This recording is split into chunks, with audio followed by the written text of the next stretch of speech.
বাংলার মাটিতে লুকিয়ে আছে এক অদ্ভুত রহস্য। একজন মানুষ যার জীবন ছিল দর্শন, গান আর মানবতার গল্পে ভরা। আমি আজ এসেছি কুষ্টিয়ার বিখ্যাত লালন শাহ মাজার। এই জায়গাটি শুধু একটি মাজার না, এটা বাউল দর্শনের এক জীবন্ত ইতিহাস। হাজার হাজার মানুষ এখানে এসে শুধু দর্শনের জন্য নয়, লালনের দর্শনকে অনুভব করার জন্য। লালন শাহ, যিনি ছিলেন একজন মহান বাউল সাধক, তার জন্ম ও ধর্ম নিয়ে রয়েছে নানা রহস্য, কিন্তু তিনি সবসময় বলতেন, মানুষ বুঝলে সোনার মানুষ হবি। তিনি কখনো জাত ধর্মের বিভাজে বিশ্বাস করতেন না। তার গানগুলো আজও মানুষের হৃদয়ে গেঁথে আছে। এখানে আসলেই আপনি শুনতে পারবেন বাউলদের সেই চিরচেনা সুর, যেখানে নেই কোনো ভেদাভেদ, আছে শুধু ভালোবাসা আর মমতা। আজকের ভ্রমণটা একটু অন্যরকম। আজ আমি রওনা দিয়েছি এক রহস্যময় আধ্যাত্মিক জায়গার উদ্দেশ্যে। গন্তব্য লালন শাহ মাজার। বাইক স্টার্ট করলাম, সামনে লম্বা রাস্তা, দুপাশে সবুজ মাঠ। মনে হচ্ছে আমি শুধু একটা জায়গায় যাচ্ছি না, আমি যাচ্ছি এক দর্শন, এক ভাবনার জগতে। কুষ্টিয়ার এই পথগুলো সত্যিই অন্যরকম, নিবিড়, শান্ত, প্রকৃতির কাছাকাছি। এই পথেই হয়তো হেঁটেছেন লালন শাহ, যার গান, তার দর্শন আজও মানুষের হৃদয়ে আছে।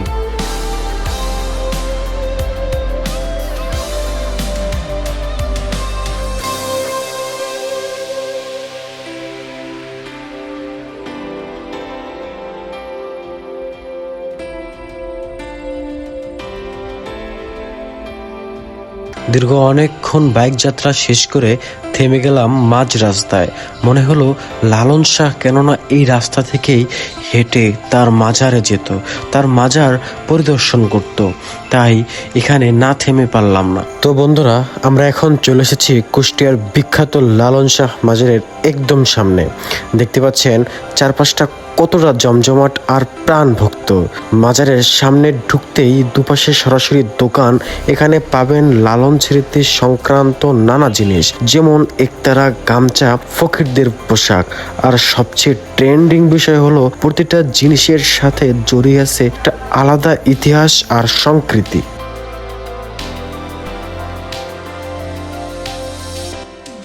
আরও রয়েছে পার্কিং ব্যবস্থা।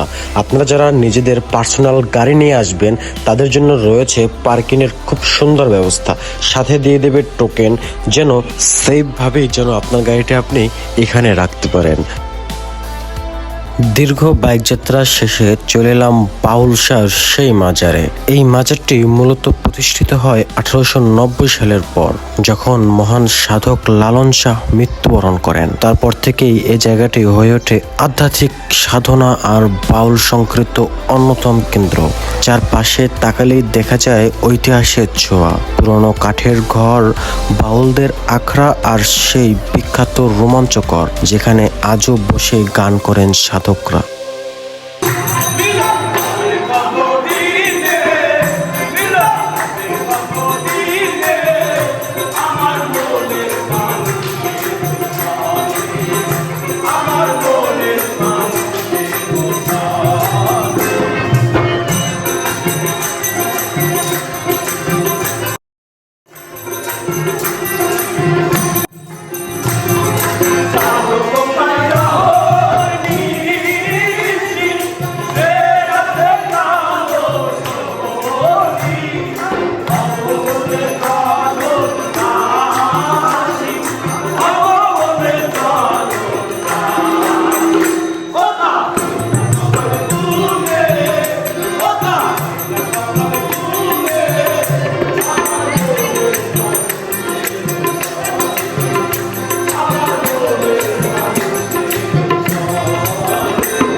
লালন শাহ একজন সাধক, একজন দার্শনিক, একজন বাউল গুরু, কিন্তু তার জন্ম নিয়েও আজও রহস্য রয়ে গেছে। ধারণা করা হয় তিনি 1774 সালের দিকে জন্মগ্রহণ করেন, তবে তার সঠিক কোনো জন্মস্থান নেই বা তার পরিবারের কোনো নির্দিষ্ট কোনো তথ্য নেই। একটি জনপ্রিয় গল্প আছে, বারবার তীব্র যাত্রার পথে তিনি মারাত্মক অসুস্থ হয়ে পড়েন।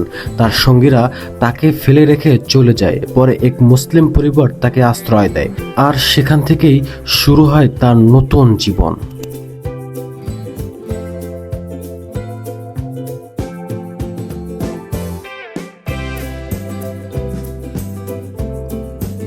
বাংলাদেশের দক্ষিণ পশ্চিমাঞ্চলের ঐতিহাসিক জেলা কুষ্টিয়া, আর এই জেলার কুমারখালীর উপজেলার সেউসিয়া গ্রামের অবস্থিত বাউল দর্শনের প্রাণকেন্দ্রের লালন শাহ মাজার। এই স্থানটি শুধু একটি মাজার নয়, এটি বাংলার সংস্কৃতির দর্শন আর মানবতার এক অন্যতম প্রতীক।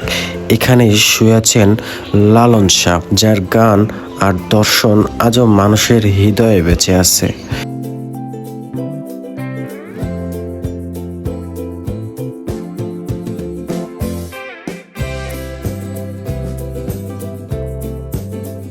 লালন শাহের জীবনের অনেক কিছুই আজও রহস্যে ঘেরা। তার ব্যক্তিগত জীবন নিয়েও খুব বেশি নির্ভরযোগ্য তথ্য পাওয়া যায়নি। অনেকের মতে লালন শাহের নিজের কোনো সন্তান ছিল না। দর্শক, আজকের ভিডিওটি এখানেই শেষ করব। লালন শাহকে নিয়ে গল্পটি ছিল এই পর্যন্তই। যদি কারো কাছে ভিডিওটি ভালো লেগে থাকে তাহলে অবশ্যই চ্যানেলকে সাবস্ক্রাইব করতে ভুলবেন না। আমাদের সাথেই থাকবেন এবং একটি লাইক আর একটি কমেন্টে আপনার মতামত জানিয়ে যাবেন। ভিডিওটি এইখানেই শেষ করছি। আল্লাহ হাফেজ।